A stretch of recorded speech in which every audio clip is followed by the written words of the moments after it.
Welcome once again to At Home, and he's back with us here, Ian Whitcomb. Fantastic show we saw. We got a bit more of it tonight, we promised that, but before we're going to chat generally about what he's done in his wicked past. Show business takes no prisoners. Well, there were 2 years of the highlights, weren't there, really? Well, it was 2 years, but I went to, how did you know that?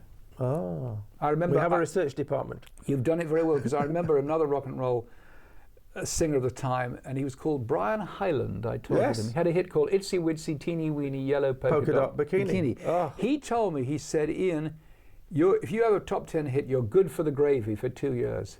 Yes. But on the day, to the day, when the last day of the 2 years comes, you're finished and through, and you should get into something else. Luckily, I went back to Trinity College and took my degree. So I recommend that way then? Well, the wrong way around?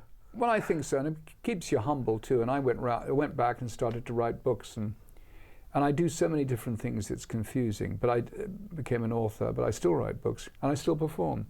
And you do get the. I mean, talking about the horrible finance, but you do get royalties, of course, from various parts of the world. Oh yes, You Turn Me On, my big hit, still makes quite a lot of money because it's used in films and it's constantly on compilation records. It's been in some quite big films.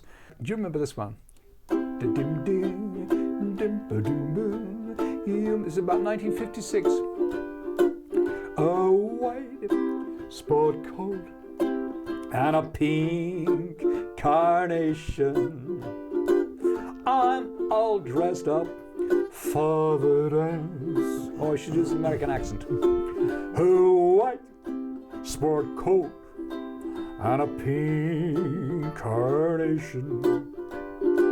I'm in a mood for romance. There's something very good about the American voice for pop songs. Once you told me long ago to the prom. With the prom, that's really old-fashioned. They don't allow those, by the way, in America, proms anymore. To the prom with me you'd go. Now you change your mind, it seems. Someone else will hold my dreams. Oh, white, that's the chorus singer. Oh, white, oh, come on, ladies. Oh, white, sport coat and a pink, carnation. Oh, you're asking for trouble with this lot. In a blue mood. You were supposed to go, oh, white, sport coat. Okay, you've got it now. You do that again. Oh, white, sport coat. And a pink carnation. Thank you, ladies. And in a blue mood. We've got the Christmas outtakes in that lot as well.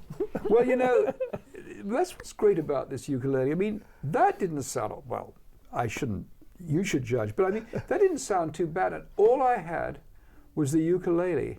And I don't need to have an electric group with me. I don't even need a piano. Just the good old ukulele. And he's being so well behaved today, aren't you? Yes, I am. Good. But yeah, and I played the accordion as well.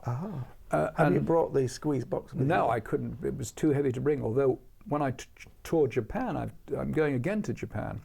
I shall have to take my big old accordion. I've got about 4, and I've got a really lovely old one, which was made by Hohner in the 1930s. You know, for many years the accordion was scorned, from about the 50s onwards.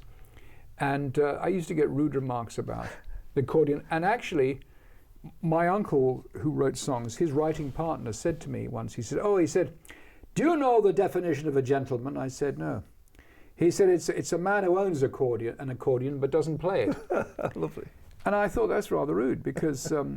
especially because the song that he wrote, my uncle's songwriting partner, Tolchard Evans, is a favourite of accordion players. It's called Lady of Spain. And he wrote that. Actually, hey, that brings in the royalties, I bet, still. It does indeed. And my brother and my sister and I were given the royalties by my dear aunt, who was married to Stanley Damerel, who wrote the words to Lady of Spain. He wrote them actually with a partner called Jack Hargreaves. Also, my grandfather would say Jack Hargreaves because he could never pronounce his H's. Not my grandfather, but Jack Hargreaves. Are you following me? Oh, yes. My grandfather was a country squire. He said, I used to have to ask these dreadful people to the house at Christmas.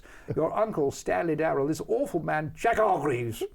I said, what is your name? Jack Hargreaves. What do you mean A-R-G-R? No, H-A... Jack Hargreaves, I just told you. It went on all day like that because he couldn't say the H. Well, we listen. Let's back to the money bit. Yes. I mean, how much? No. I would. I dare. I could yes, tell I you. would. No, that's a long time ago. Philosophically, Yeah. some people say, "Well, what's he done?" I mean, you have Oh no, because you're you've right. written lots of You're right. music. Why should our family get the money? I Yes. quite agree with it. I think actually, why should we? And also, you know, in my own case, I used to go and see my aunt, and after her husband, the songwriter, died, and I think she left us the royalties because we really showed an interest in the songs. But the rest of the family, God bless them, but they didn't really show any interest in his songs at all. And as I said, at Christmas time, my grandfather, whose sister married the songwriter, he, as I said, he used to have to invite the guy to the home, Stanley Damrell, and they used to have Christmas lunch. And then my mother said, then my grandfather would go, said to Damrell, well, let's go for a walk. And they'd go for a walk together, but they'd always come back miles apart because my grandfather couldn't. He's a ghastly man.